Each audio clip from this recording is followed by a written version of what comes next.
Hi everyone, a very warm welcome to everyone in this today's session. And guys, welcome to the channel. और आज आप मुझे कुछ नए तरीके से देख रहे होंगे, right? You are finding, you can see my face, okay?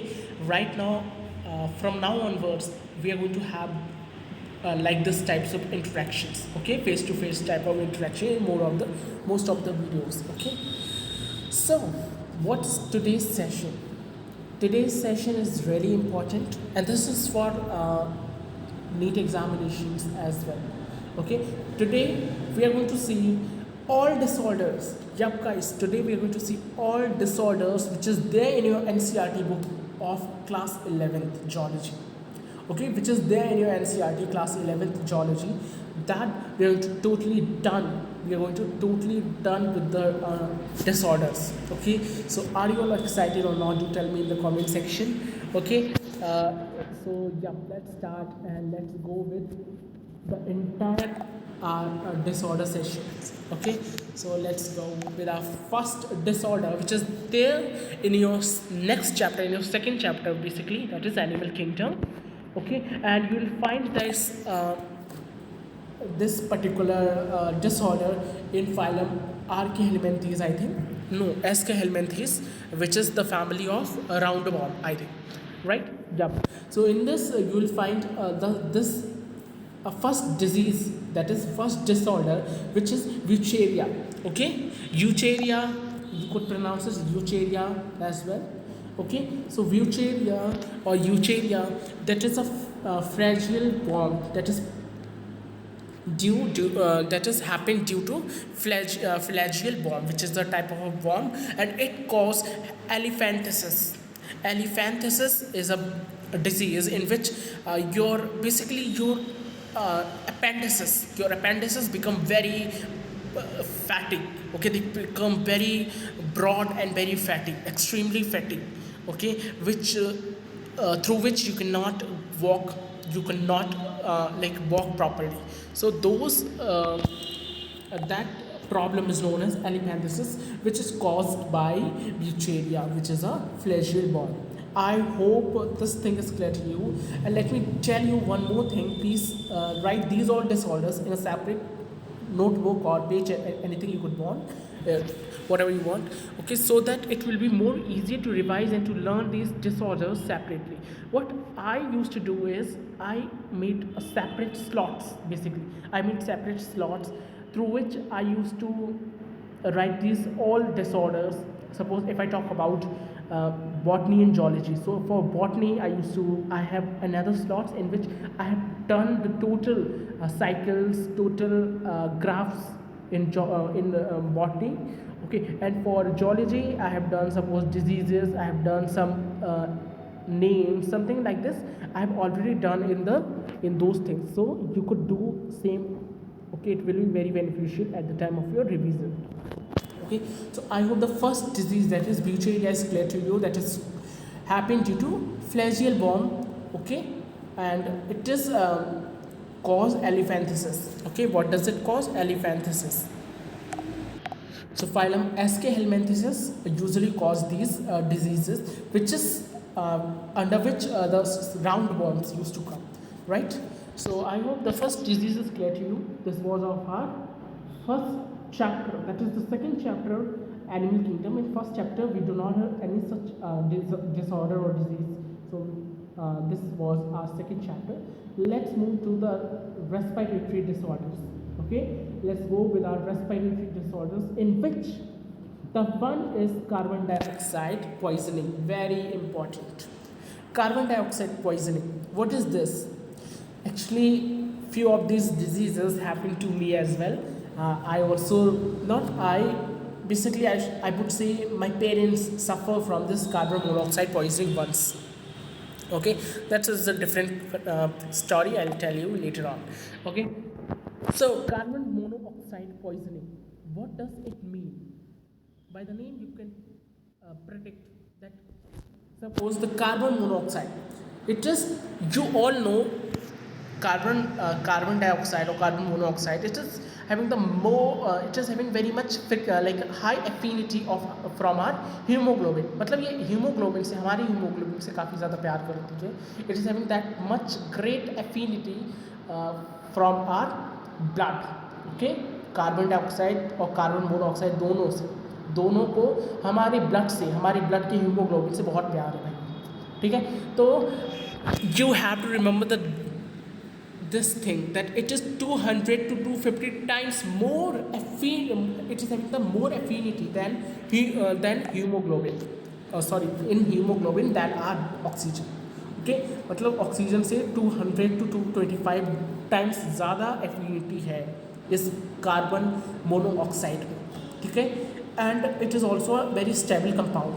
ये बहुत स्टेबल कंपाउंड है, आपने पढ़ा होगा. तो ये क्या फॉर्म कर देता है, कार्बोहीमोग्लोबिन फॉर्म कर देता है. ठीक है, कार्बोहीमोग्लोबिन फॉर्म कर देता है हमारे अंदर, किससे मिक्स होकर, हीमोग्लोबिन से मिक्स होकर. जब जो CO है वो हीमोग्लोबिन से मिक्स होगा, ओके, क्या बना देगा, COHB, दैट इज कार्बोहीमोग्लोबिन. ओके, कार्बोहीमोग्लोबिन बना देगा, जिससे हमें क्या होता है, हेडेक होता है, डिजीनेस मीन्स चक्कर से आने लगते हैं, नोजिया होने लगता है, नोजिया वॉमिटिंग से आने लगती है, पैरालिसिस, इवन पैरालिसिस हो जाता है, पैरालाइज हो जाता है पूरा शरीर.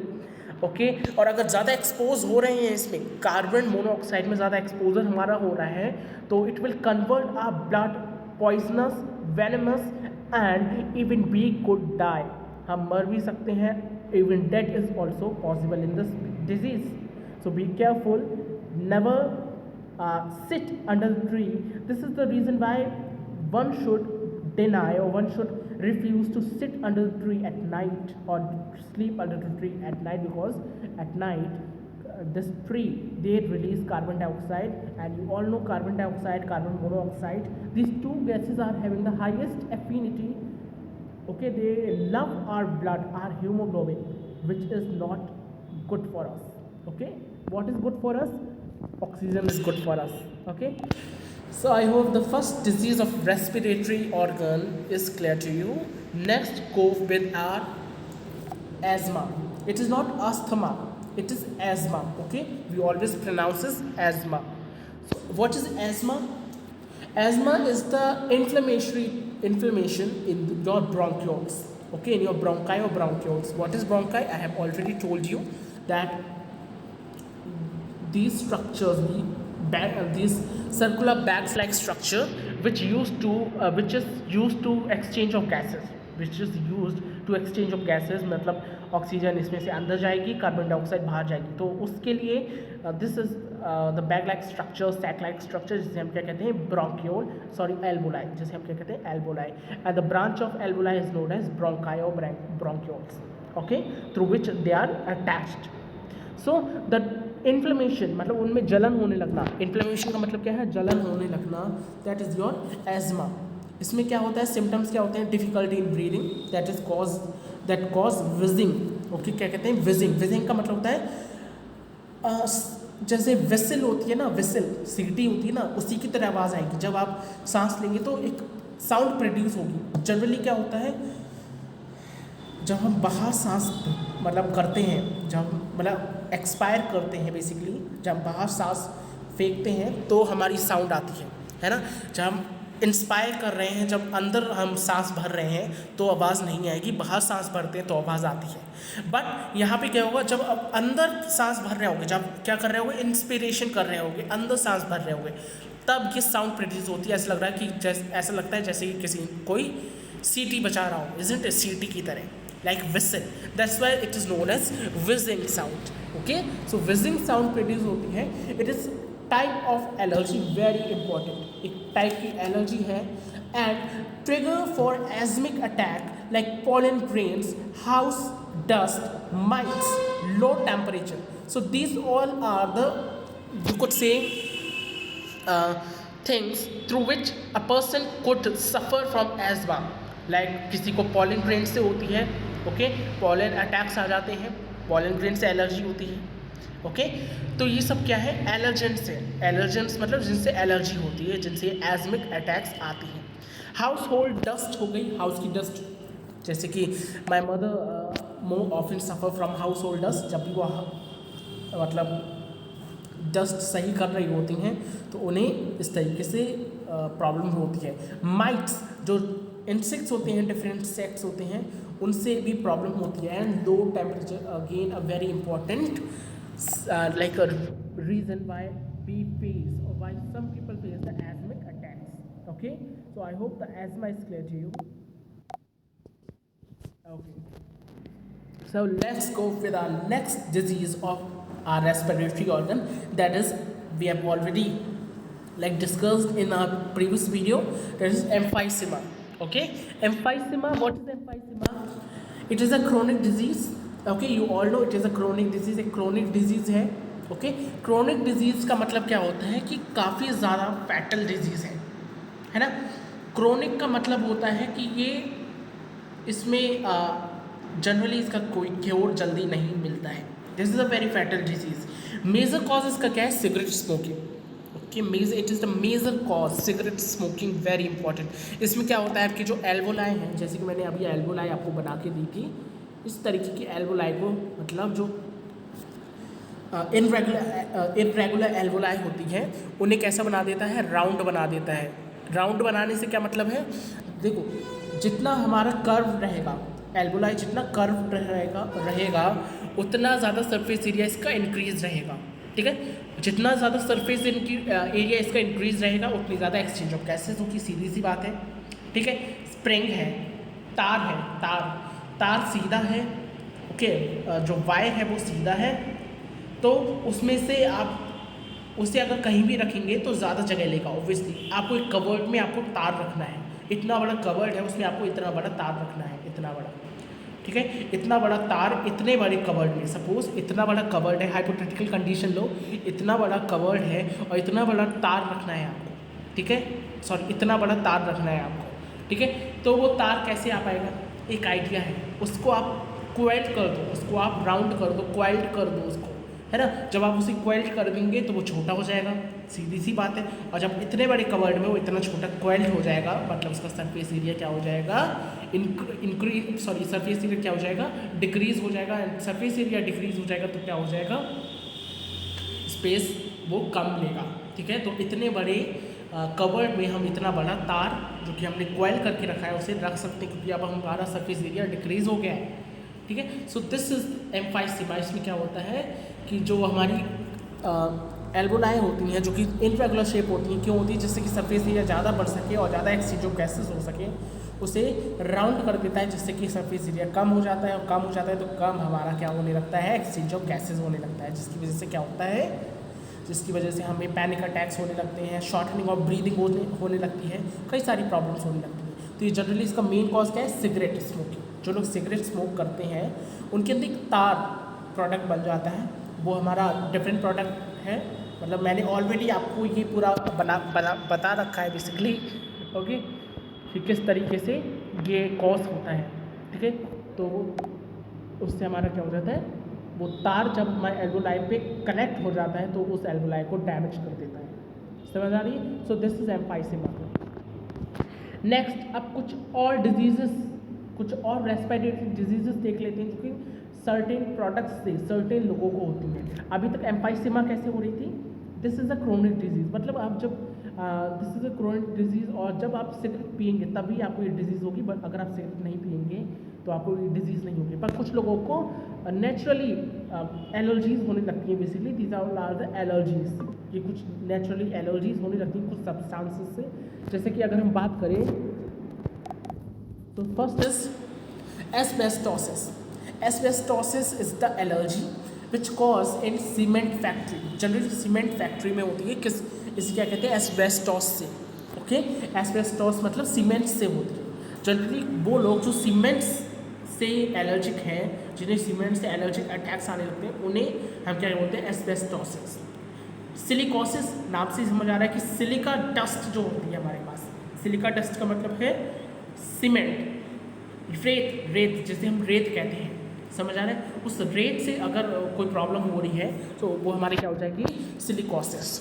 Next, siderosis. Siderosis is the allergy face by the iron factory. जो आयरन फैक्ट्रीज में लोग काम करते हैं उनमें जो एलर्जीज होती हैं उसके थ्रू उसे हम कहते हैं साइट्रोसिस।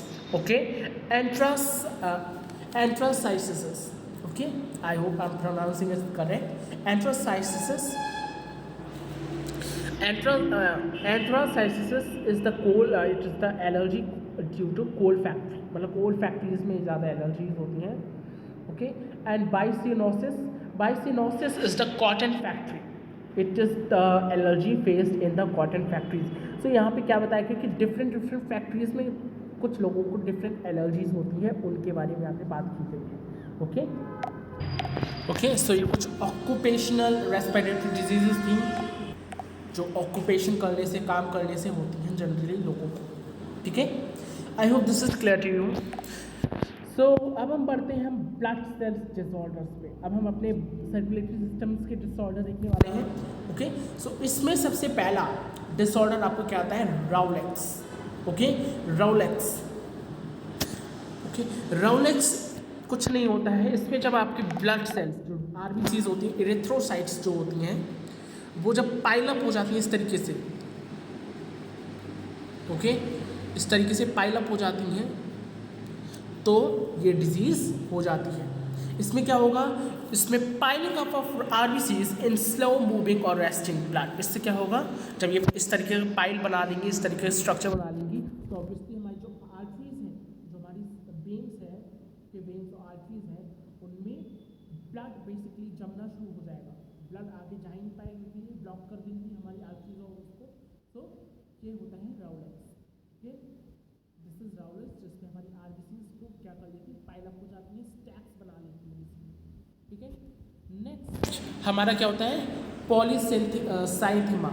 ओके, नाम से ही समझेंगे. पॉलीसाइथेमिया. पॉलीसाइथेमिया नाम से समझेंगे. पॉली का मतलब होता है मैनी, साइथेमिया मतलब कि जो हमारी साइथेमिया में एक वर्ड आ रहा होगा एमिया, मतलब अनीमिया से. अनीमिया मतलब खून की कमी, isn't it? Deficiency of RBCs.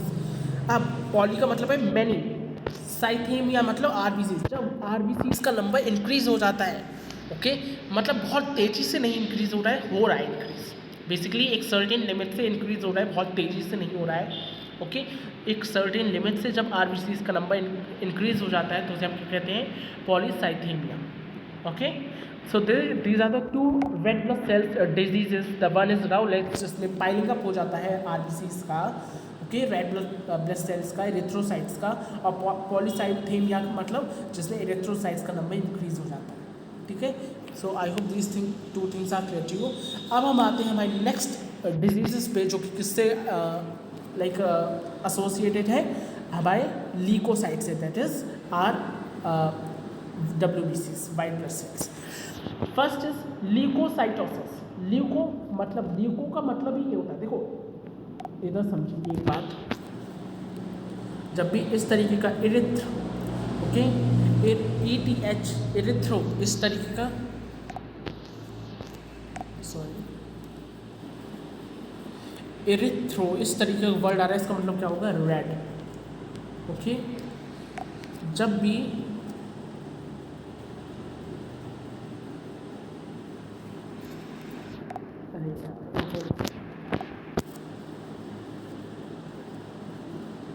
इस तरीके का ल्यूको वर्ड आ रहा होगा, इसका मतलब क्या होगा? वाइट. तो नाम से ही समझेंगे. इरिथ्रो का मतलब होता है, या इरिथ का मतलब होता है रेड. रेड मतलब, इरिथ का मतलब क्या होता है? आयरन. ठीक है, इरिथ का मतलब क्या होता है? Iron. And you all know that iron is red in colour. हाँ, है ना? हमारा जो ब्लड होता है उसमें भी आयरन होता है, that's why our blood is red in colour. ठीक है, इरिथ्रोसाइट्स की वजह से जो है आयरन होता है. हम सबको पता है हीमोग्लोबिन का स्ट्रक्चर, अगर आपको पता होगा कि एक हीमोग्लोबिन से 4 आयरन कंपोनेंट्स अटैच होते हैं. ठीक है, तो उसी का मतलब होता है इरिथ का मतलब रेड और ल्यूको का मतलब white. I hope this thing is clear to you. So leuco itself, the name is saying leukocytosis, मतलब जो WBCs हैं, जो ल्यूकोसाइट्स हैं, या मतलब जिसे हम वाइट ब्लड सेल्स कहते हैं, उनका नंबर इंक्रीज हो रहा है, तो उसे हम क्या कहेंगे? Leukocytosis. Then leukopenia. Penia, leukopenia. Penia का मतलब क्या होता है? डिक्रीज होना. ठीक है, पेनिया का मतलब ही होता है कम होना. ओके, सो ल्यूकोपेनिया का मतलब होगा जब आरबीसीज डिक्रीज होंगी. जब आरबीसीज इंक्रीज होंगी तो ल्यूकोसाइटोसिस, जब आरबीसीज डिक्रीज होंगी तो ल्यूकोपेनिया. समझ आ रहा है, समझ आ रहा है। नेक्स्ट, जब ल्यूकेमिया, अब this is a very important thing. Leukaemia देखो अभी तक क्या हो रहा था, इंक्रीज हो रहा था आरबीसीज का नंबर, तो हम क्या कहते थे कि भाई सॉरी डब्ल्यूबीसीज का नंबर अगर इंक्रीज हो रहा था तो हम कहते थे ल्यूकोसाइटोसिस हो गया इसमें, ठीक है, जो कि क्योर हो जाता है मेडिसिन से, ज़्यादा बड़ी बात नहीं है कि अच्छा ल्यूकोसाइटोसिस हो गया तो मेडिसिन दे देता है डॉक्टर, उससे क्योर हो जाता है। ल्यूकोपेनिया हो गया, अच्छा ठीक है क्योर हो जाएगा, but leukaemia that is your blood cancer. Blood cancer में क्या होता है, आपकी एबनॉर्मल ग्रोथ हो जाती है डब्ल्यूबीसीज की, मतलब डब्ल्यूबीसीज बहुत तेज़ी से बढ़ रही है ना, बहुत तेज़ी से डब्ल्यूबीसीज का क्या हो रहा है, नंबर इंक्रीज होता जा रहा है, तो उससे क्या हो जाता है, हमारा ब्लड कैंसर हो जाता है, that is also the blood cancer. Okay, leukaemia. Diapedesis क्या होता है, इसमें आपकी आरबीसीज इसमें आपकी जो डब्ल्यूबीसीज होती हैं वो स्क्वीज हो जाती हैं। ओके, डब्ल्यूबीसीज मतलब पिचक जाती हैं, स्क्वीज हो जाती हैं। जैसे डब्ल्यूबीसीज का अगर मैं स्ट्रक्चर बनाऊँ तो काफ़ी तरह की डब्ल्यूबीसीज होती है। सपोज़ ये एक आपकी डब्ल्यूबीसी है, ठीक है, ये आपकी एक डब्ल्यूबीसी है, तो वो इस तरीके से कैसी हो जाएगी, ऐसी हो जाएगी, ठीक है, इस तरीके से हो जाएगी, डायपेटेसिस हो जाएगी। इसमें अब डब्ल्यूबीसीज जो है, जो वाइट ब्लड सेल्स हैं वो स्क्वीज हो जाती हैं through blood capillaries into the tissue during inflammation डब्ल्यूबीसीज शो। जब डब्ल्यूबीसीज में इन्फ्लेमेशन होने लगती है, जलन होने लगती है, तब की बात है, ठीक है, तो स्क्वीज हो जाती हैं, मतलब पिचक जाती है ब्लड कैपिलरीज से, तो दैट इज़ डायपेटेसिस। ओके, और ये क्या शो करती हैं, अमीबॉइड मूवमेंट शो करने लगती है। अमीबॉइड मतलब अमीबा की तरह मूवमेंट शो करने लगती है। अमीबा का मूवमेंट कैसा होता है, कहीं भी चल देता है वो, ठीक है, कहीं कैसे भी जा सकता है, इंट्रेगुलर मूवमेंट होता है ना। अमीबा का मूवमेंट एक बार समझेंगे, इस तरीके का अमीबा मैंने कैसे भी बना दिया, इसका मूवमेंट कहीं भी हो सकता है, यहाँ से ज़्यादा बढ़ जाएगा, यहाँ से ज़्यादा बढ़ जाएगा, इधर से बहुत बढ़ जाएगा, ठीक है, तो ये हमारा क्या होता है, अमीबा का मूवमेंट, अमीबॉइड मूवमेंट, मतलब कहीं से भी शुरू हो जाती है, कहीं भी चलने लगती है, वो मूवमेंट शो करने लगती है, ठीक है। नेक्स्ट, अब हम बात करते हैं थ्रोम्बोसाइटोसिस। थ्रोम्बो पहले भी बताया गया है, एरिथ्रो का मतलब होता है white red blood sales, leuco का मतलब होता है वाइट ब्लड सेल्स, थ्रोम्बो का मतलब होता है प्लेटलेट्स, ठीक है। तो थ्रोम्बोसाइटोसिस, अभी तक साइटोसिस मतलब अभी तक क्या आ रहा था, ल्यूकोसाइटोसिस, मतलब जो हमारी वाइट ब्लड सेल्स हैं वो इंक्रीज हो रही थी, ठीक है। अब आ रहा है आपका थ्रोम्बोसाइटोसिस, मतलब जो हमारी प्लेटलेट्स हैं वो इंक्रीज होने लगती हैं। भाई प्लेटलेट्स इंक्रीज हो जाती हैं, वो भी एक बहुत बड़ा मतलब वो भी काफ़ी बीमारी हो जाती है, isn't it? सो थ्रोम्बोसाइटोसिस का मतलब क्या होगा, हमारी प्लेटलेट्स का नंबर इंक्रीज हो जाएगा। थ्रोम्बोपेनिया, अगेन पेनिया वर्ड आया, इसका मतलब क्या होगा, डिक्रीज हो जाएगा। साइटोसिस इंक्रीज, पेनिया डिक्रीज, इस तरीके से याद रख सकते हैं आप, ठीक है। तो थ्रोम्बोपेनिया का मतलब हुआ आपका प्लेटलेट्स का नंबर जो है वो डिक्रीज हो जाएगा, ठीक है। अब भाई आते हैं हम अपने सर्कुलेटरी सिस्टम डिसऑर्डर्स पे, कि सर्कुलेटरी सिस्टम के डिसऑर्डर्स कैसे हैं, ठीक है। सो पहला हमारा डिसऑर्डर सब मतलब काफ़ी अवेयर होंगे इसके बारे में, दादी पापा नानी नाना दादा, इन लोगों को जो ओल्डर लोग हैं उन्हें होता रहता है, that is hypertension, that is high BP, है ना। हाइपरटेंशन से तो नहीं पता होगा आपको, हाई बीपी अगर मैं बोल दिया तो पता चल जाएगा, अच्छा blood pressure okay. So hypertension that is also known as high blood pressure, that is high BP. क्या होता है इसमें, जो आपकी कैपिलरीज होती हैं, ब्लड कैपिलरीज होती हैं, वेसल्स होती हैं, ब्लड वेसल्स, उनमें जो आपका ब्लड होता है, नाम से ही समझो ब्लड प्रेशर, जो ब्लड होगा वो हाई प्रेशर लगाने लगेगा, है ना। हाई ब्लड प्रेशर लग जाएगा तो काफ़ी डर रहता है इसमें कि जो हमारे ऑर्गन्स हैं, है ना, इसमें काफ़ी डर रहता है कि हमारे जो ऑर्गन्स हैं, बेसिकली जो हमारा हार्ट और ब्रेन, ये दो organs basically I would say 3 organs, heart kidney और ब्रेन, ये 3 ऑर्गन्स गाइस, इनके ख़राब होने के या इनके डिस्ट्रॉय होने के काफ़ी ज़्यादा चांसेस रहते हैं। दैट्स वाई हम लोग कहते हैं कि अरे इनका बीपी हाई रहता है, इन्हें ज़्यादा टेंशन मत दिया करो, है ना।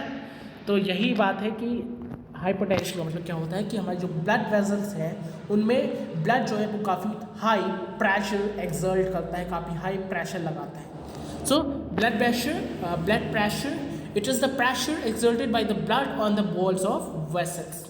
नॉर्मल बीपी क्या होता है 120/80, ठीक है, 120/80 आपका नॉर्मल बीपी रहता है, जिसमें से 120 आपका क्या होगा सिस्टोलिक लाइक बीपी होता है, और 80 आपका क्या होता है डायस्टोलिक बीपी रहता है, ठीक है, नॉर्मल बीपी ये आपका है।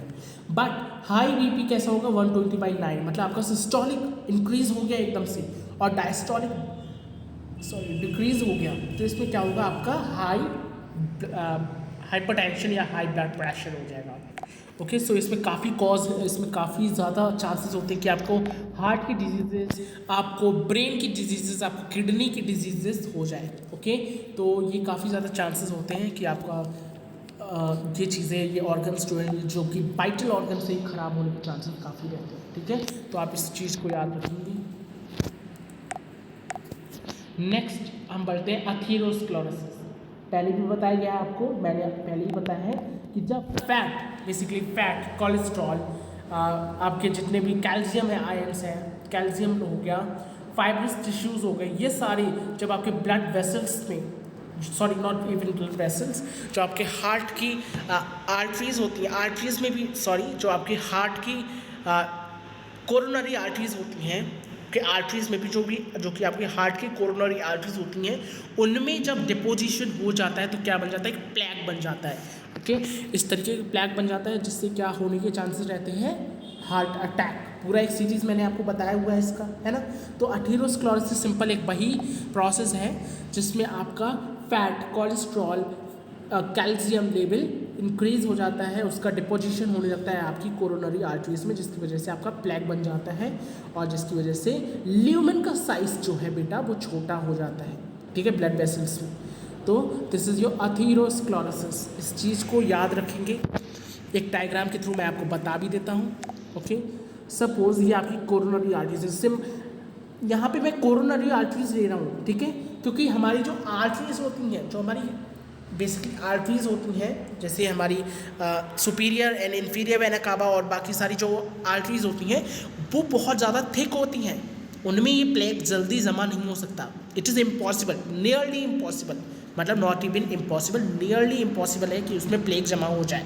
बट जो हमारी कोरोनरी आर्टरीज होती हैं, जो कि काफ़ी पतली होती हैं, आप सबको पता है, वो आर्टरीज जो खुद हार्ट को क्या ऑक्सीजन ब्लड सप्लाई करती हैं, वो उन्हें हम कहते हैं कोरोनरी आर्टरीज। सो जब कोरोनरी आर्टरीज में इस तरीके का प्लेग, सपोज यहाँ पे आपका आया, ये आपकी कोरोनरी आर्टरीज, यहाँ से आपका ब्लड जा रहा है, ये आपका भाई मस्त तरीके से ब्लड जा रहा है, ठीक है, ब्लड जा रहा है। अब आपने खाया खूब ऑयली खाया, फैट खाया, कोलेस्ट्रॉल लेवल अपना एनहेंस कर लिया, बहुत ज़्यादा चीज़ें खा ली, है ना, तो आपका यहाँ पे क्या होने लगेगा, प्लेग बनने लगेगा। दिस येलो इज नथिंग मतलब प्लेग, ये कोलेस्ट्रॉल है, फैट है, कैल्शियम है, ये सारी चीज़ें यहाँ पे डिपॉजिट हो रही है, जिसकी वजह से इनएडिक्वेट supply of blood and oxygen हो जाएगा, ठीक है, जिसकी वजह से आपका जो ब्लड है वो फर्दर आगे नहीं जा पाएगा, क्योंकि यहाँ पे आपका क्या आ गया, एक हिंड्रेंस आ गया, ठीक है, यहाँ पे आपका क्या आ गया, एक हिंड्रेंस आ गया, इसे ही हम क्या कहते हैं, प्लेग, ये आपका प्लेग बन गया है,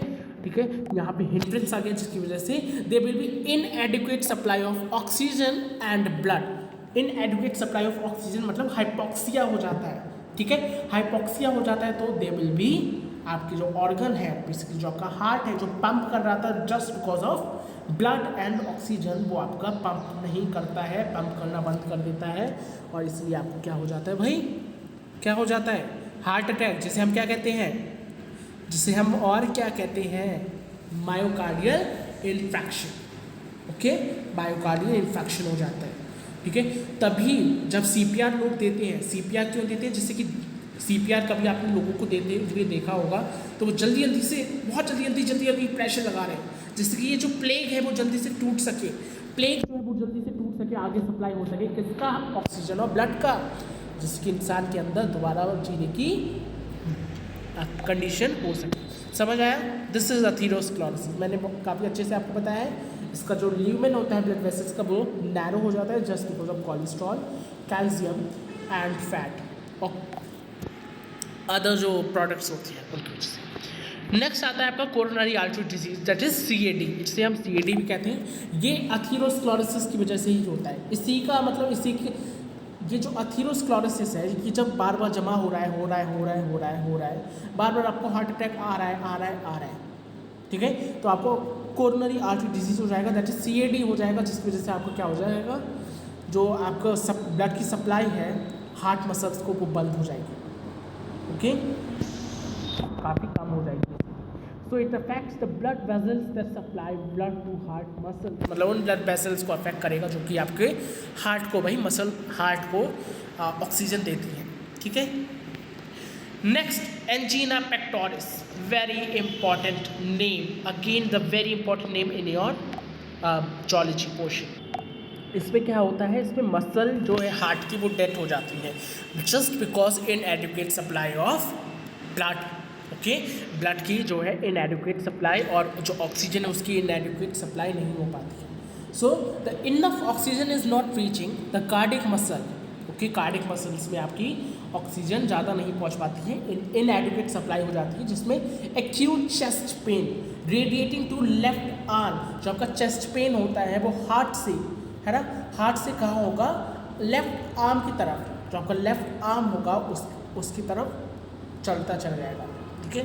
तो ऐसे लोगों को क्या होता है, अपने हाथों को बेसिकली जो लेफ्ट आर्म है उसको ऊपर नहीं कर पाते, they are unable to upright their left arm, क्योंकि उनके काफ़ी ज़्यादा यहाँ पे पेन होने लगता है, क्योंकि जो पेन होता है वो यहाँ पर आ जाता है, आपके लेफ्ट आर्म में आ जाता है, तो ये रेडिएट कर जाता है लेफ्ट आर्म की तरफ। और normally occurs in middle age and older people, मतलब जो ओल्ड एज के पीपल होते हैं, जो मिडिल एज के पीपल होते हैं, उनमें ये ज़्यादा प्रॉब्लम्स देखने को मिलती है, ठीक है, एंजीना पेक्टोरिस की। I hope these all basically problems are clear to you. Hypertension, which is high blood pressure, okay, atherosclerosis, coronary artery disease, that is CAD, angina pectoris, काफ़ी ज़्यादा क्लियर होंगी आपको, काफ़ी इंपॉर्टेंट डिजीजेस हैं, काफ़ी सर्कुलेटरी सिस्टम की काफ़ी important diseases है ना। Next heart attack.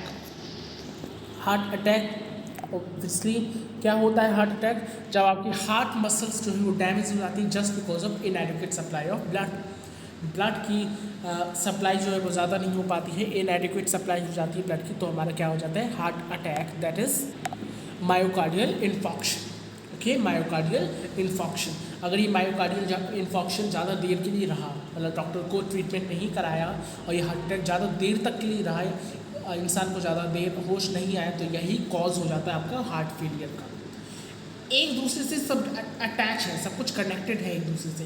Heart attack वही सेम प्रॉब्लम है, बट अगर वो ज़्यादा देर के लिए हो जाए तो वही हमारा क्या हो जाता है, हार्ट फेलियर हो जाता है।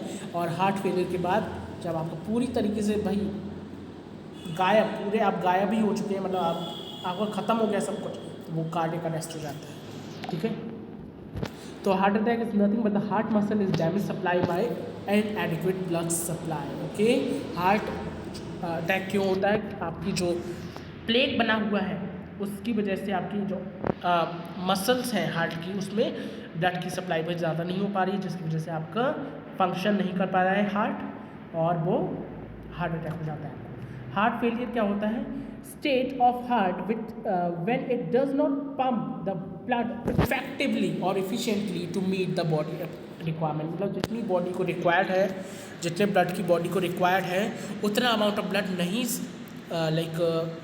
फ्लो कर पा रहा है हार्ट, है ना, उससे हम क्या कहते हैं, हार्ट फेलियर, ठीक है। और अगर ये ज़्यादा देर तक रहा तो हम इसे क्या कहते हैं, कॉन्जेक्टिव हार्ट फेलियर। कॉन्जेक्टिव हार्ट फेलियर क्यों कह रहे हैं, क्योंकि पहला जो हमारा सिम्टम होता है वो कॉन्जेक्शन होता है। कॉन्जेक्शन का मतलब क्या होता है, extreme pain in your chest, congestion of your lungs, जो आपकी लंग्स होती हैं वो कॉन्जेक्ट हो जाती हैं, ठीक है, कॉन्जेक्ट हो जाती हैं, तो इसे हम कॉन्जेक्टिव हार्ट फेलियर भी कहते हैं, ठीक है। तो हार्ट अटैक हार्ट फेलियर में डिफरेंस समझाया, this is very important. Heart attack क्या होता है, जो हमारे ऑक्सीजन जो हमारी ब्लड है वो इनएडिक्वेट अमाउंट में सप्लाई हो पा रही है, जितनी हमारी हार्ट को, जिससे हमारी हार्ट मसल्स जो हैं वो डैमेज हो जाती हैं। हार्ट फेलियर क्या है, वो स्टेज जहाँ पर ब्लड जो है एफिशिएंटली फ्लो नहीं हो पा रहा है, जितनी बॉडी को रिक्वायरमेंट है ब्लड की उस हिसाब में ब्लड नहीं जा पा रहा है, इनएडिक्वेट सप्लाई हो पा रही है, वो हमारा हार्ट फेलियर हो गया। अब कार्डियक अरेस्ट क्या हो जाएगा, जब हार्ट बीट करना ही बंद कर दे। जब हार्ट बीट करना ही बंद कर दे तब कार्डियक अरेस्ट हो जाता है, मतलब इंसान मर चुका है, इंसान is the person is no more. Okay, तो these three are very important. Okay, आपकी इसी के साथ सर्कुलेटरी सिस्टम जो है वो फिनिश हो जाता है। ओके, अब हम बढ़ते हैं हमारे लाइक एक्सक्रीटरी सिस्टम की तरफ। Okay, so let's go with our excretory system disorders. First है हमारा ग्लाइकोसूरिया। ग्लाइकोसूरिया नाम से समझेंगे, ग्लाइको का मतलब होता है ग्लूकोज, सूरिया, सूरिया का मतलब होता है, सूरिया मतलब sweetness. Okay, Suriya means sweetness, मतलब जब आपकी यूरिन में, जब आप यूरिन है उसमें ग्लूकोज लेवल प्रेजेंट हो जाता है तो वो ग्लाइकोसूरिया बन जाता है, जिससे हम और क्या कहते हैं भाई, डायबिटीज़ हो गई, पर्सन को डायबिटीज़ मेलिटस हो गई है। डायबिटीज़ मेलिटस में क्या होता है, आपका स्वीट पी आने लगती है, स्वीट पी का मतलब है यूरिन जो है वो स्वीट आने लगती है, उसे हम कहते हैं ग्लाइकोसूरिया हो गई है। नेक्स्ट कीटोसोरिया क्या होता है, जब कीटोन बॉडीज़ होती हैं जो आपकी, वो यूरिन में प्रेजेंट हो जाती है। ओके, जब आपकी कीटोन बॉडीज़ यूरिन में प्रेजेंट हो जाती है तो उसे हम क्या कहेंगे भाई, ग्लाइकोसूरिया। ओके, नेक्स्ट हमारा क्या है, नेक्स्ट हमारा है एल्ब्यूमिन्यूरिया। ओके, एल्ब्यूमिन्यूरिया, और जिसे हम ग्लोमेरुलर नेफ्राइटिस कहते हैं। ओके, ये क्या होता है, ग्लोमेरुलर नेफ्राइटिस, इसमें क्या होगा, एल्यूमिन जो कि एक प्रोटीन है वो प्रेजेंट हो जाती है यूरिन में। ओके, सो जो एल्ब्यूमिन है वो प्रोटीन जब आपकी यूरिन में प्रेजेंट हो रही है तो क्या हो जाएगा आपका, ये डिजीज़ हो जाएगी। ठीक है, so again these two are very important, glycosuria, ketosuria काफ़ी इंपॉर्टेंट डिजीज़ है। ठीक है, नेक्स्ट हम बात करते हैं कि भाई जब किडनीज खराब हो जाती हैं, किडनी फेलियर्स कैसे होते हैं, है ना, what is the cause of kidney failure, और किडनी फेलियर हो जाती तो हम क्या करते हैं, तो the first thing malfunctioning of kidney, इधर देखेंगे हम ध्यान से, malfunctioning of kidney will increase the level of urea in blood. सीधी सी बात है, आपकी किडनी का काम क्या होता है, जो आपका एक्सेसिव वाटर है यूरिन की फॉर्म में उसे एक्सेल आउट करना। ठीक है, किडनी से यूरिन की फॉर्म में एक्सेल आउट करना, ये हमारा काम हो गया किडनी का। जो हमारी बॉडी से वाटर आएगा वो यूरिन की फॉर्म में एक्सेल आउट हो जाएगा, तभी तो हम नया वाटर ले पाएंगे, है ना। तो जब आपकी किडनी खराब हो जाएगी तो वाटर भाई बाहर जा नहीं पाएगा, वाटर बाहर नहीं जा पाएगा तो अंदर वाटर रहेगा, बना रहेगा अंदर वाटर, और आपका वाटर जो है वो किस में मिक्स हो जाएगा, ब्लड में मिक्स होने लगेगा। सो इससे क्या होगा, आपका जो यूरिया होगा ब्लड में वो मिक्स होने लगेगा, है ना। अब यूरिया, ओके समझेंगे बात को, यूरिया जब ब्लड में मिक्स हो रहा है सो ऑब्वियसली जो यूरिया का कलर होगा वो कैसा हो जाएगा, रेड हो जाएगा। उसी रेड कलर को हम क्या कहते हैं, uremia. This is a disease known as uremia, जिसपे आपका यूरिया का कलर जो है रेड हो जाता है। Okay, and this is very harmful disease. इसकी वजह से ही this is the main cause of kidney failure. जो किडनी फेलियर होता है उसका मेन कॉज होता है। ओके, अब जब यूरिया का लेवल इंक्रीज होता जा रहा है तो आपकी किडनी फेल है, तो डॉक्टर्स क्या करते हैं, आपके अंदर एक आर्टिफिशियल किडनी जिसे हम हीमोडायलिसिस भी कहते हैं, ओके, हीमोडायलिसिस वो करने लगते हैं। मतलब आप हफ्ते में 2 बार जाएंगे डॉक्टर के पास, वो आपके अंदर क्या कर देगा, they will be a setup, 1 से 2 पाइप्स जाती हैं आपके अंदर, एक से आपके अंदर जितनी भी यूरिन होगी वो बाहर निकलेगी, ठीक है, दूसरी तरफ से आपके अंदर ब्लड जाएगा, ठीक है। ये पूरा एक सिस्टम होता है, काफ़ी बड़ा सा सिस्टम होता है। And this happen to my maternal uncle के साथ हुआ था, मेरी मामा के साथ हुआ था ये वाला सिस्टम। ओके, उनकी दोनों किडनीज खराब हो गई थी। इसका मेन कॉज क्या होता है, डायबिटीज़। इसके मेन कॉज होते हैं किडनी खराब होने के, excessive smoking, excessive consumption of alcohol, ये कुछ मेन कॉज हो जाते हैं इसके। So please avoid these things. And artificial जो किडनीज का खराब होने का मेन कॉज होता है वो डायबिटीज़ हो जाती है, ठीक है। तो please stop taking the sweet things. Next चीज़ क्या होती है, उस चीज़ को है ना। यूरिया को बार बार रिप्लेनिश करने के लिए, उसे हटाने के लिए हम आर्टिफिशियल किडनी का यूज़ करते हैं, that is also known as haemodialysis. Okay, haemodialysis करते हैं। इसमें क्या होता है, आपका जो किडनी, आर्टिफिशियल किडनी लगा दी जाती है।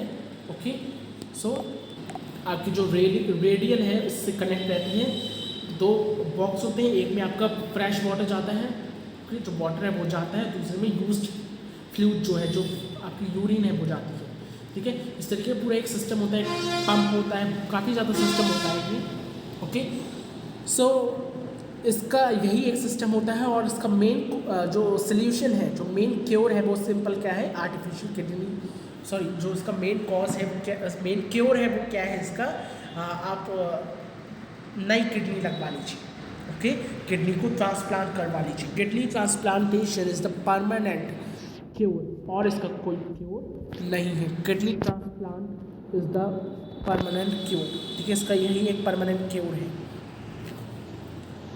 सो आप किडनी ट्रांसप्लांट, देखो किडनी ट्रांसप्लांट करने के लिए भी कुछ टर्म्स एंड कंडीशंस रहती हैं। ऐसा नहीं कि अरे भाई किसी को भी ले आए, सपोज़ किसी 25-30 साल के इंसान की किडनी ख़राब है, और अगर आप चाहते हैं कि अगर इसकी किडनी ट्रांसप्लांट हो जाए किसी 50, 60, 70, 80, 90 साल के इंसान से, तो it is not possible.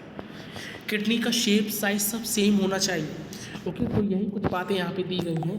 The donor should have preferably identical twin, that is जो डोनर होना चाहिए वो, उसकी किडनी जो है बिल्कुल सेम होनी चाहिए। ओके, सेम होनी चाहिए, आइडेंटिकल ट्विन होनी चाहिए। So that is also known as isograft. ठीक है, इस टर्म को याद रखेंगे, दिस इज़ वेरी इंपॉर्टेंट। और अगर सेम नहीं है तो कुछ रिलेटिव तो होनी चाहिए, क्लोज रिलेटिव, मतलब काफ़ी हद तक सेम होनी चाहिए, दैट इज़ एलोग्राफ्ट। ओके, दो टर्म्स हैं। आइसोग्राफ्ट मतलब 100 to 100% सेम होनी चाहिए, किडनी का जो साइज़ है वही साइज़ हो, किडनी का जो शेप है वही शेप हो, किडनी का जो सब कुछ जैसा है वो बिल्कुल वैसा हो, इंसान की दोनों की एज, दोनों का वेट, दोनों की हाइट सेम हो। काफ़ी ज़्यादा कंडीशन एंड टर्म्स होती है इसके लिए, है ना, जो कि ऑब्वियसली इम्पॉसिबल है। ऐसा काफ़ी इम्पॉसिबल है, इम्पॉसिबल तो नहीं कहेंगे, काफ़ी हद तक पॉसिबल नहीं है ना। तो इसके लिए क्या करते हैं हम, कुछ क्लोज रिलेटिव रखते हैं, मतलब 80-90 का अगर कोई फ़र्क हो रहा होगा तो it's okay, that is also known as isograft. तो ये एक पहली बहुत ही खतरनाक डिजीज़ हो गई, है ना, काफ़ी ज़्यादा खतरनाक डिजीज़ हो गई। नेक्स्ट आती है रीनल कैल्कुलाई। रीनल कैल्कुलाई, रीनल कैल्कुलाई मतलब वही हमारी जो पथरी वगैरह होती है, जो किडनी स्टोन होती है, उसे ही हम कहते हैं रीनल कैल्कुलाई। मतलब इसमें क्या होता है, तो स्टोन जो है ना, मतलब जो आपका सॉल्ट्स वगैरह हैं, मिनरल्स हैं, कैल्शियम है, इनका क्या हो जाता है, सॉलिड प्रोडक्ट बन जाता है।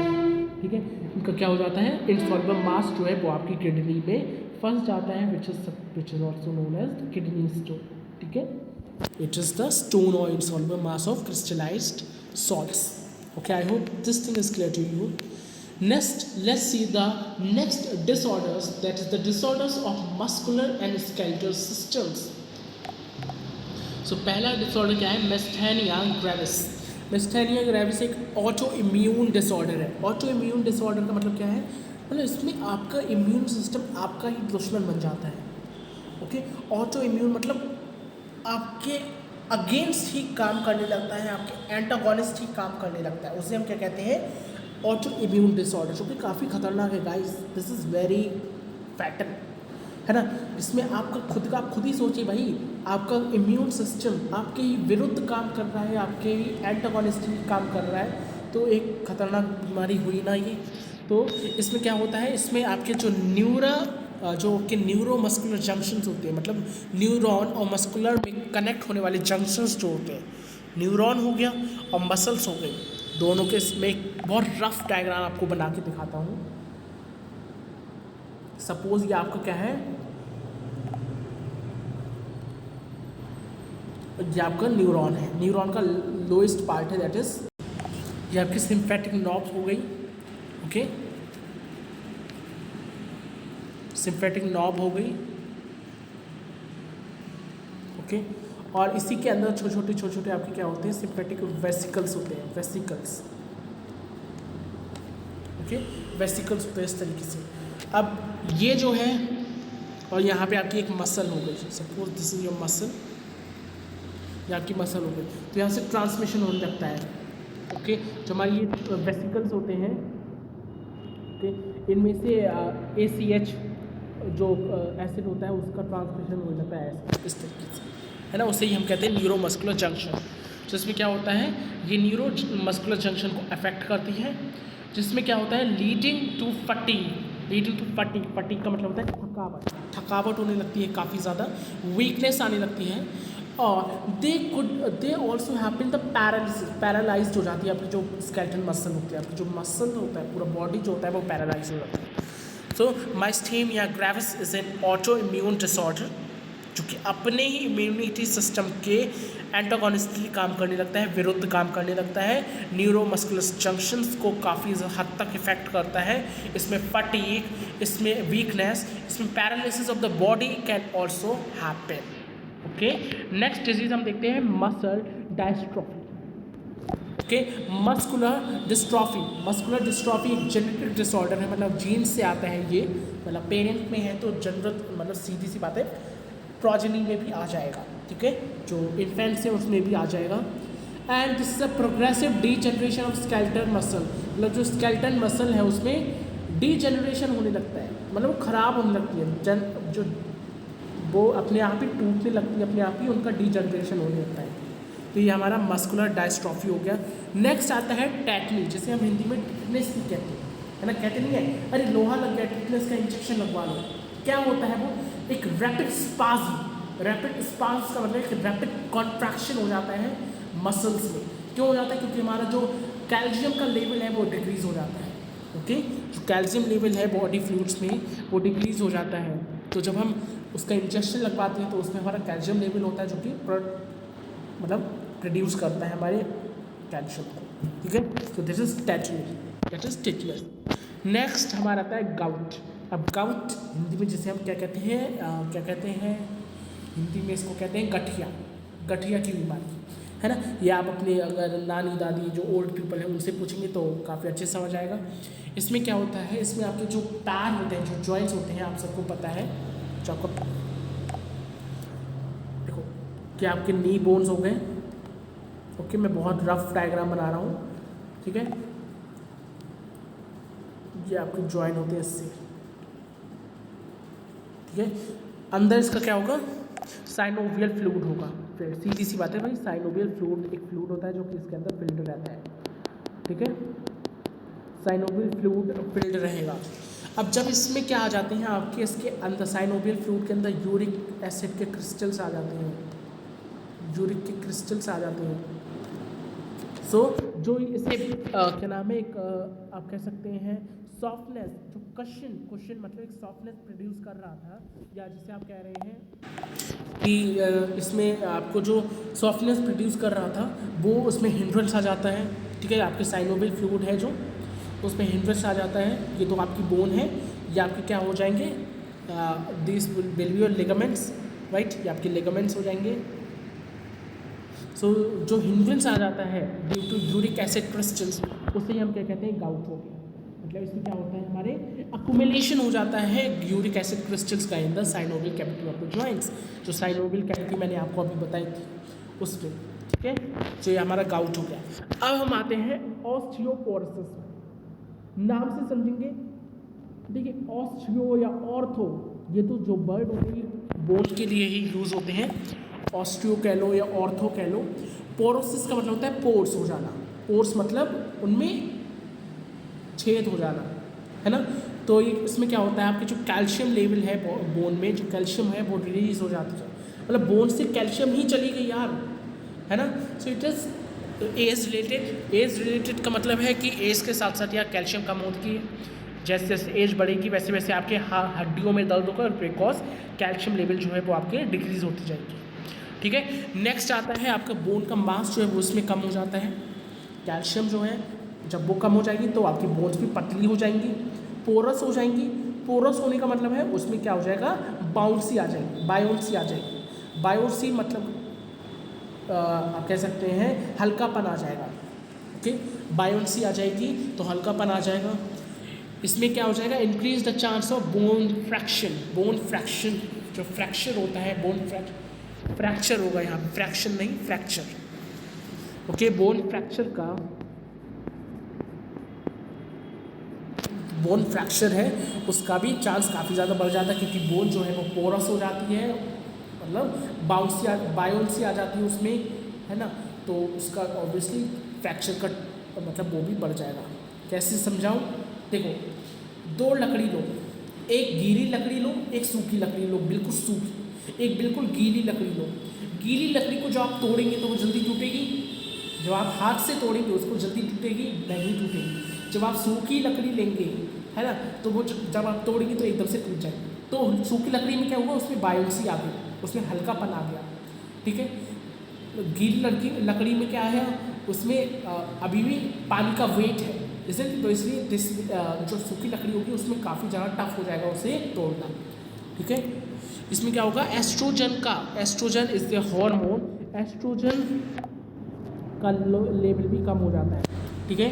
And due to high level parathormone, जो पैराथ्रोम है उसका लेवल भी हाई हो जाता है, due to high level of parathormone. तो ये तो हमारी हुई नेक्स्ट ऑस्टियोपोरोसिस, मतलब जो हमारी हड्डियाँ हो जाती हैं उनका, उनमें बायोन्सी आ जाती है, उनमें हल्कापन आ जाता है, क्योंकि कैल्शियम लेवल जो है वो डिक्रीज हो जाता है, ठीक है। अब हम आ चुके हैं हम अपने नेक्स्ट चैप्टर पे, दैट इज़ बायोमॉलिक्यूल्स। बायोमॉलिक्यूल्स में आपके पास ये जो है काफ़ी ज़्यादा इम्पॉर्टेंट आई शुड से काफ़ी ज़्यादा इम्पॉर्टेंट डिजीज़ है, that is because of non competitive inhibitor.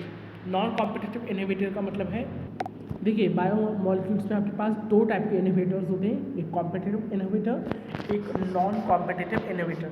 Okay, competitive inhibitor मतलब रिजेंबल करते हैं टू द सबस्ट्रेट हो गया, या आप कह सकते हैं उनके मॉलिक्यूलर स्ट्रक्चर हो गया, उन दोनों से रिजेंबल करते हैं। जैसे हमने पढ़ा था लॉकेन की हाइपोथेसिस, आप सबने पढ़ा होगा, एंजाइम और सबस्ट्रेट जो है दोनों को मिक्स करते हैं तो एक नया प्रोडक्ट बनता है, ठीक है। तो वो होता है हमारा कॉम्पिटिटिव इनहिबिटर। हम अभी उस पर नहीं जा रहे हैं, हम नॉन कॉम्पिटिटिव इनहिबिटर पे जा रहे हैं। इसमें क्या होगा, inhibitor that does not compete for the active site, it binds with the enzyme at any other site, that is allosteric site. मतलब जो आपका इनहिबिटर है वो किसी दूसरी साइट से अटैच हो जाता है, ओके, वो किसी दूसरी साइट से अटैच हो जाता है। जैसे कि मैं अभी आपको बताऊं, सपोज ये आपका हो गया इनहिबिटर, जब आपका हो गया enzyme, suppose this is your enzyme, okay. अब ये आपका क्या हो जाएगा, obviously this will be your active site, ये आपकी एक्टिव साइट हो जाएगी। और ये साइट, यहाँ पे मैंने एक साइट बनाई है, ये हमारी क्या हो जाएगी, एलोट्रोपिक साइट, ओके।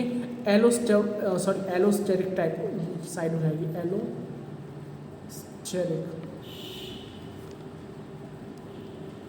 साइट। यार आज हाथ से लिखना पड़ रहा है, sorry for that, okay. Allosteric site हो जाएगी। अब यहाँ पे क्या होगा, आपका सबस्ट्रेट आएगा, सपोज ये आपका आ गया सबस्ट्रेट, ये आपका सबस्ट्रेट आ गया, ठीक है, ऐसे मैं इसे डिनोट कर देता हूँ, ठीक है। ये आपका आ गया सबस्ट्रेट, फिर और ये आपका आ गया इनहिबिटर, ओके, जो कि इससे अटैच होगा। अब जो सबस्ट्रेट आएगा उसका शेप जो है, जो आपका एक्टिव साइट होगी उसकी शेप जो है, क्योंकि एक्टिव साइट की शेप इस तरीके की होनी चाहिए, है ना, इस तरीके की होके उसकी शेप जो है वो चेंज हो जाएगी, आप कह सकते हैं इस तरीके की हो जाएगी, छोटी हो जाएगी, बड़ी हो जाएगी, मतलब उसकी शेप चेंज हो जाएगी, जिससे कि आपका सबस्ट्रेट जो है वो उसमें अटैच ना हो पाए।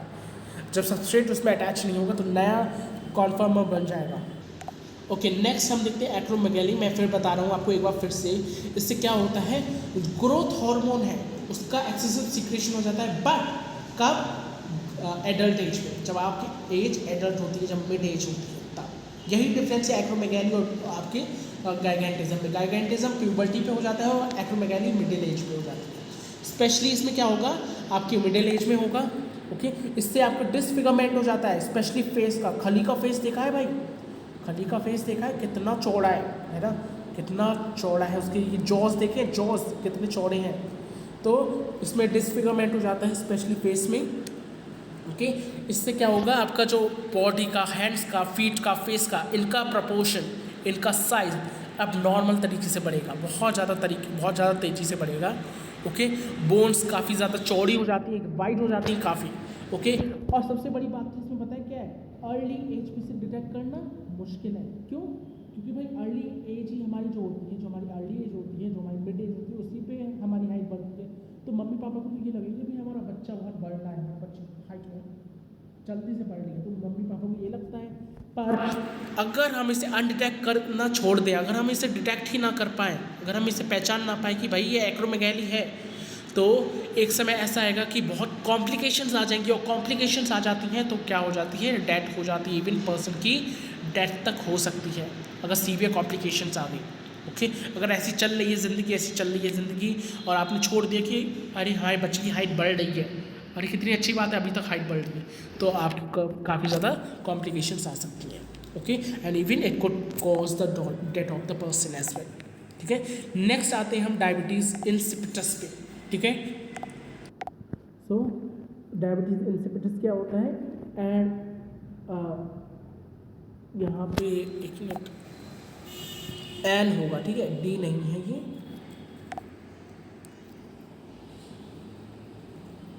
And impairment affecting the synthesis and release of antidiuretic hormone। Antidiuretic hormone जिसे हम वैसोप्रेसिन भी कहते हैं, इसमें क्या होगा कि जो इम्पेयरमेंट मतलब जो हमारा एंटीडायरेटिक हार्मोन है वो काफ़ी तेज़ी से रिलीज़ हो रहा है। एंटीडायरेटिक हार्मोन जो है वो किडनी पे एक्ट करता है, किडनी से क्या कराता है, रीअब्जॉर्प्शन कराता है, ओके।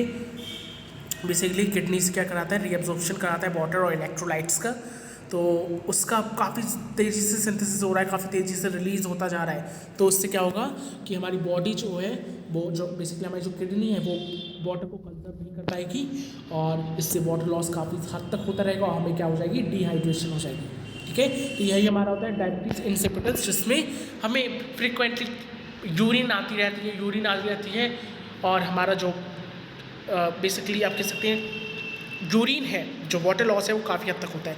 दो तरह की डायबिटीज़ मैंने अभी आपको बताई, diabetes mellitus, diabetes insipidus. Diabetes mellitus क्या होता है, इसमें आपकी यूरिन जो है वो स्वीट आने लगती है due to like excessive sweetness, काफ़ी स्वीट आने लगती है। मेलिटस का मतलब ही यही है, स्वीट मतलब हनी का मतलब स्वीट, और डायबिटीज़ इंसिपिटस मतलब इसमें एक्सेसिव वाटर लॉस होता रहता है, इसमें काफ़ी हद तक वाटर लॉस होता है, जिससे आपको डिहाइड्रेशन जैसी बीमारी होती रहती है। तो this is the difference, okay. Next आते हैं थायराइड ग्लैंड के डिसऑर्डर्स पे, ठीक है। सो फर्स्ट क्या है भाई, ग्वाइटर। फर्स्ट जो हमारा थायराइड ग्लैंड का डिसऑर्डर है वो ग्वाइटर है। देखिए थायराइड ग्लैंड क्या होता है, थायराइड ग्लैंड आपकी बाइलोब्ड ग्लैंड होती हैं आपके नेक रीजन में, ठीक है, बाइलोब्ड होती हैं, ठीक है। तो इनका काम क्या होता है, ये जो है पिट्यूटरी ग्लैंड में TSH थायराइड स्टिमुलेटिंग हार्मोन को रिलीज करवाती हैं, उन्हें सिंथेसिस करवाती हैं, ओके। उनके एंटीरियर लोब से, दो लोब्स होते हैं, पोस्टीरियर लोब्स होते हैं, एंटीरियर लोब्स होते हैं थायराइड के, है ना, आप सबको आई होप इतना पता होगा। अब इसका फर्स्ट डिसऑर्डर क्या है, ग्वाइटर। ग्वाइटर आपने लोगों को देखा होगा, जो हिली एरियाज़ में लोग ज़्यादा रहते हैं उन्हें ज़्यादा ग्वाइटर रहता है। क्यों रहता है, क्योंकि उसके पानी में, हिली एरियाज़ के पानी में भाई क्या होती है, आयोडीन की कमी होती है, ठीक है, और ये आयोडीन की कमी से ही होता है, ओके। इसे हम क्या बोलते हैं, हाइपोथायरॉयडिज्म, ओके, हाइपोथायरॉयडिज्म बोलते हैं, due to deficiency of iodine. किसकी वजह से होता है, आयोडीन की। डाइट में हमने आयोडीन नहीं लिया, इसलिए कहते हैं नमक खाया करो, ज़्यादा मत खाया करो, कम खाया करो, मतलब मेंटेन करके खाया करो, ना कम खाया करो ना ज़्यादा, क्योंकि अगर कम खाओगे तो हमें ग्वाइटर होने की संभावना रहती है, ज़्यादा खाओगे तो मोटापा होने की संभावना रहती है, ठीक है। So due to deficiency of iodine in diet में डेफिशिएंसी रहती है आयोडीन की, जिससे हमारी थायराइड ग्लैंड जो होती है वो इनलार्ज हो जाती है, ओके। जो थायराइड ग्लैंड है वो इनलार्ज हो जाती है, जिससे हमें ग्वाइटर हो जाता है, okay, which is common in hilly areas. जो कॉमन होता है हिली एरियाज में, क्योंकि वहाँ के पानी में, वहाँ के फूड में जनरली आयोडीन की कमी होती है, क्योंकि वो एल्टीट्यूड रीजन में होता है। एल्टीट्यूड रीजन में आप सबको पता है कि आयोडीन कम होता है, उसके वाटर में ज़्यादा आयोडीन लेवल नहीं होता है, ओके। नेक्स्ट आता है हाइपोथायरॉयडिज्म इन एडल्ट वुमेन। अगर ये हाइपोथायरॉयडिज्म एडल्ट वुमेन में हो जाए तो उससे क्या होगा, उनसे उनकी मेंस्ट्रुअल साइकिल जो है वो इरेगुलर हो जाएगी, मतलब उनके मेंस्ट्रुअल पीरियड्स जो है वो कभी भी स्टार्ट हो जाएंगे, ठीक है, इरेगुलर। काफ़ी सारे रीजंस होते हैं मेंस्ट्रुअल पीरियड्स के, ओके, सो वो आपके अभी है नहीं सिलेबस पे, सिर्फ इतना याद रखो कि इरेगुलर मेंस्ट्रुअल साइकिल आपकी हो जाती है, ठीक है।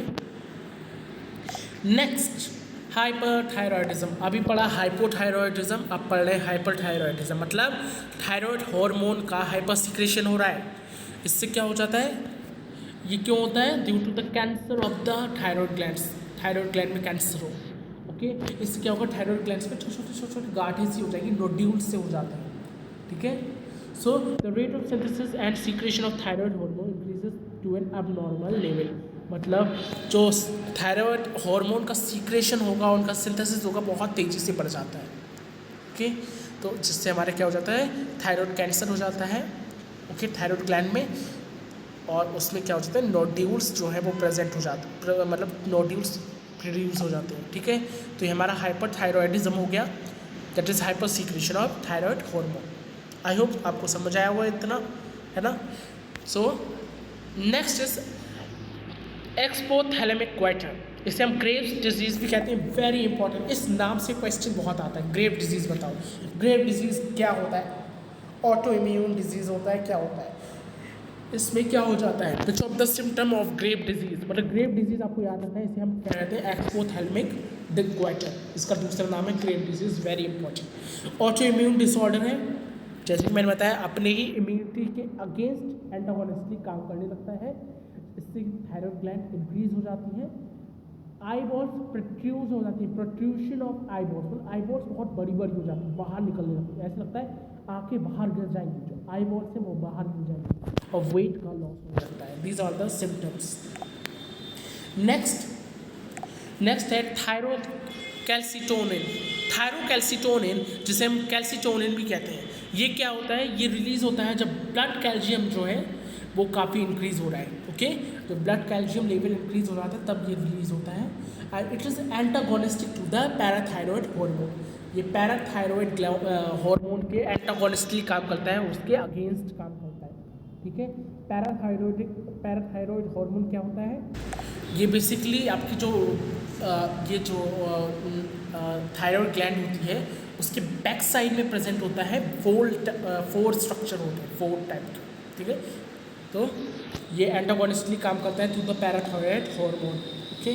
नेक्स्ट अब हम आते हैं हाइपर पैराथायरॉयडिज्म पे, इसमें क्या होगा, एक्सेस ऑफ पैराथायरॉयड ग्लैंड, मतलब पैराथायरॉयड ग्लैंड एक्सेस हो जाएंगी, more calcium will be extract from bones, bone से ज़्यादा कैल्शियम लिया जाएगा, जिससे बोन्स जो है वो आपकी कैसी हो जाएंगी, ब्रूटल हो जाएंगी, जिसे हम और क्या कहते हैं, बोन्स जो है हमारी फ्रंगाइल हो जाएंगी, जो कि जल्दी से टूट जाया करेंगी, softening and bending of bones, जिसे हम ऑस्टियोपोरोसिस कहते हैं, ऑस्टियो का मतलब होता है बोन, पोरोसिस मतलब पोरस हो जाएंगी, पोर्स आने लगेंगे, है ना, और जो चीज़ पोरस हो जाएगी उसमें ऑब्वियसली क्या हो जाएगा, अगर हम थोड़ा सा भी उसे इधर उधर रखेंगे तो टूट जाएगी, तो ऐसी बोन्स हो जाती है कि अगर आपने थोड़ा ऐसे मार दिया, अगर आपने थोड़ा ऐसे मार दी तो आपकी बोन जो है वो टूट जाएगी, ठीक है, इस तरह की कंडीशन आपकी रहती है।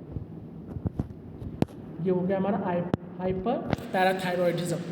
अब हम आते हैं हाइपोपैराथायरॉयडिज्म पे।